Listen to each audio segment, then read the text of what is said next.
Antes de ser chamado de Tremendão, ele foi um menino pobre, criado pela mãe, que vendia revistas usadas e até rãs para ajudar em casa. Antes dos palcos, conheceu a ausência do pai, empregos breves e insegurança sobre qual caminho seguir. Mas aquele garoto alto da Tijuca entraria para a história. Ele ajudaria a transformar o comportamento da juventude brasileira. Formaria com Roberto Carlos uma das maiores parcerias da nossa música e escreveria canções que atravessaria gerações. Depois da explosão da Jovem Guarda, Erasmo enfrentou o esquecimento, excessos, problemas de saúde e perda familiares. Como Erasmo Esteves virou Erasmo Carlos? Quem abriu suas primeiras portas? E como o jovem de fama de mal terminou como um gigante gentil. Esta é a história de Erasmo Carlos. Erasmo Esteves nasceu em 5 de junho de 1941, no bairro da Tijuca, zona norte do Rio de Janeiro. Era filho de Maria Diva Esteves, mulher de origem baiana que praticamente o criou sozinha. Erasmo cresceu sem a presença do pai biológico e só viria conhecê-lo aos 23 anos, quando começava a alcançar o sucesso. A vida era simples e o dinheiro escasso. Aos 10 anos, o menino já havia pequenos trabalhos.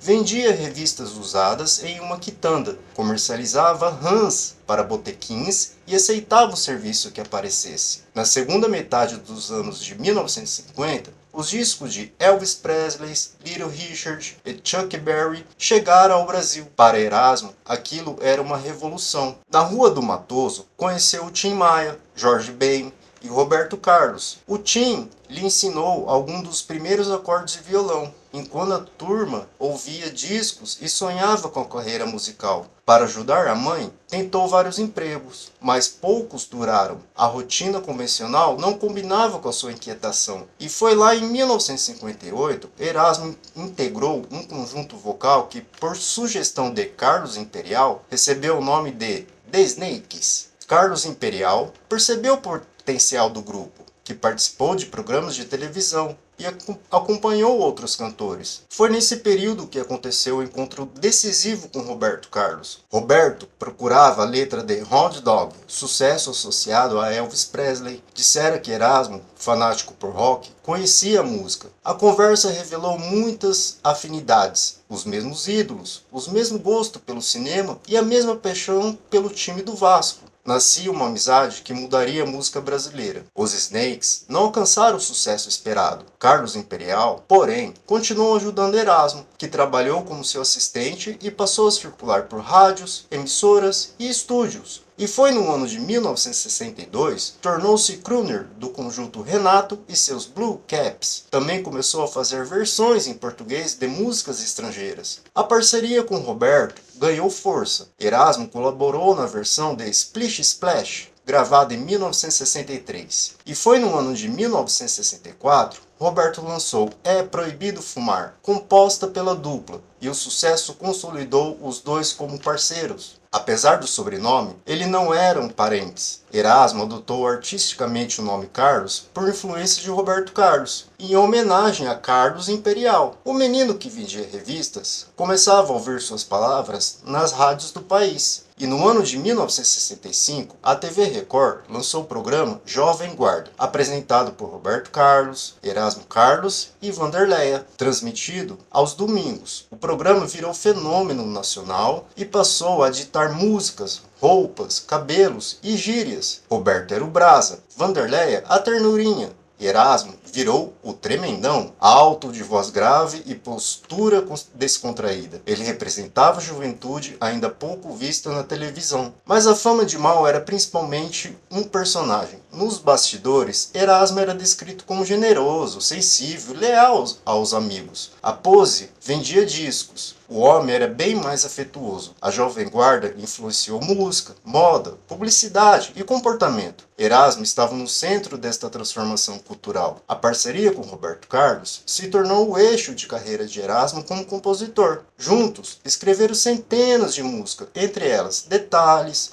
Emoções, Sentada à beira do caminho, além do horizonte, é preciso saber viver e amigo. Muitos ficaram famosas na voz de Roberto ou de outros intérpretes. Erasmo foi um dos construtores do repertório afetivo do Brasil. Um completava o pensamento do outro. Houve divergências e afastamento, mas a parceria resistiu por décadas. O programa Jovem Guarda terminou no ano de 1968 e o cenário mudou rapidamente. Os festivais, a Tropicália e uma MPB mais politizada ocuparam o centro das atenções. Erasmo sentiu a crueldade do mercado. O mesmo público que transforma alguém em fenômeno pode procurar outra novidade no dia seguinte. Ele chegou a dizer que, depois do fim do programa, parecia que ninguém queria saber dele. Era preciso escolher permanecer preso ao tremendão ou construir uma nova identidade. Erasmo decidiu mudar e nos anos de 1970 aproximou do soul,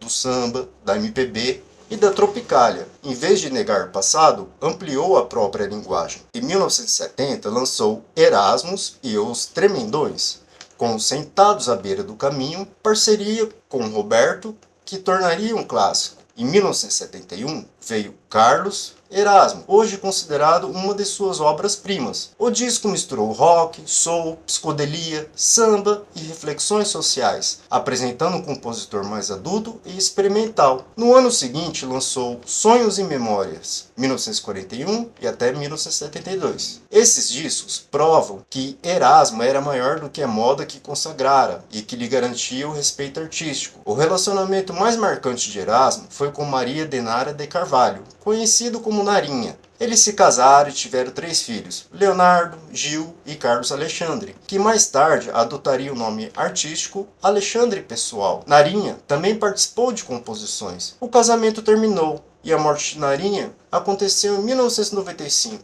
Atingiu Erasmo profundamente. Mais tarde, ele se casou com Fernanda Passos, companheira que permaneceu ao seu lado na fase final da vida. E no ano de 2014, viveu outra tragédia. Alexandre Pessoal sofreu um acidente de moto e morreu aos 39 anos, após ter uma morte cerebral confirmada. Mesmo devastado, Erasmo continuou compondo, gravando e fazendo shows. Sua vida também teve excessos. Erasmo foi fumante durante muitos anos e reconheceu fases de hábitos prejudiciais. Não há base segura, porém, para resumir sua trajetória como uma história de dependência de drogas. Com o envelhecimento, passou a cuidar melhor da saúde, enfrentou problemas cardíacos e recebeu um marca-passo. A maturidade mudou seu modo de viver. O rebelde foi cedendo espaço ao homem chamado de Gigante Gentil. Erasmo continuou produzindo. Em 1980 lançou Erasmo Carlos Convida, reunindo artistas para interpretar suas composições. E foi no ano seguinte o álbum Mulher trouxe um dos seus maiores sucessos. A canção, conhecida pelo verso Sexo Frágil, procurava reconhecer a força das mulheres, embora algumas expressões carreguem marcas da época. Nas décadas seguintes, Erasmo alternou o período de maior e menor presença comercial, gravou discos, fez shows e continuou compondo com Roberto Carlos. E no ano de 1996 lançou É Preciso Saber Viver. A canção título passou a funcionar quase como uma filosofia associada à sua trajetória. E no novo século, artistas mais jovens passaram a homenageá-lo. Erasmo publicou a autobiografia Minha Fama de Mal, que posteriormente inspirou um filme.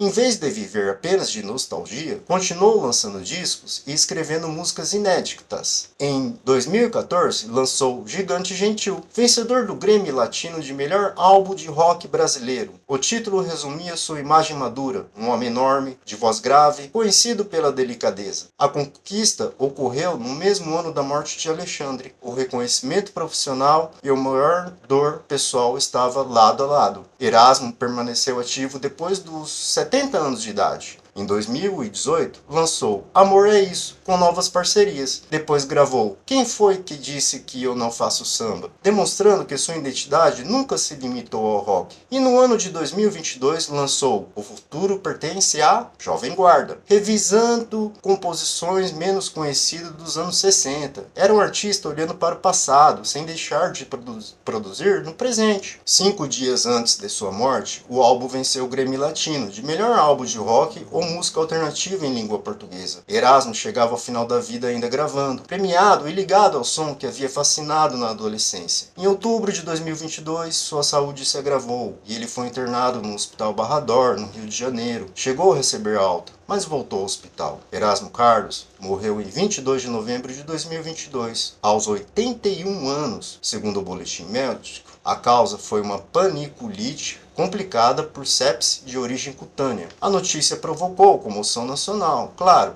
Roberto Carlos perdeu o parceiro de uma vida e o Brasil perdeu um dos pioneiros do seu rock. Erasmo Carlos viveu por várias vidas. Foi um menino criado sem a presença do pai, o garoto que vendia revistas e rãs, o adolescente que descobriu o rock na Tijuca, o amigo do Tim Maia, o protegido de Carlos Imperial, o parceiro de Roberto Carlos. Foi o tremendão diante de auditórios lotados, depois foi o ídolo esquecido que, quando a moda passou, teve coragem de se reinventar, enfrentou excessos, doenças e perdas capazes de derrubar qualquer pessoa. Sua maior obra não está em uma única música, mas na soma de todas delas. Erasmo ajudou a dar sotaque brasileiro ao rock, escreveu para os jovens quando era jovem e aprendeu a escrever sobre o tempo quando envelheceu. A fama de mal foi um personagem. O legado verdadeiro pertence ao gigante gentil, o artista que chegou ao fim da estrada sem deixar de olhar para o futuro e provou, com a própria trajetória, aquilo que transformou em canção. Na vida, é preciso saber viver. E se você gostou dessa biografia, deixa seu like, inscreva-se no nosso canal e até a próxima. Tchau, tchau!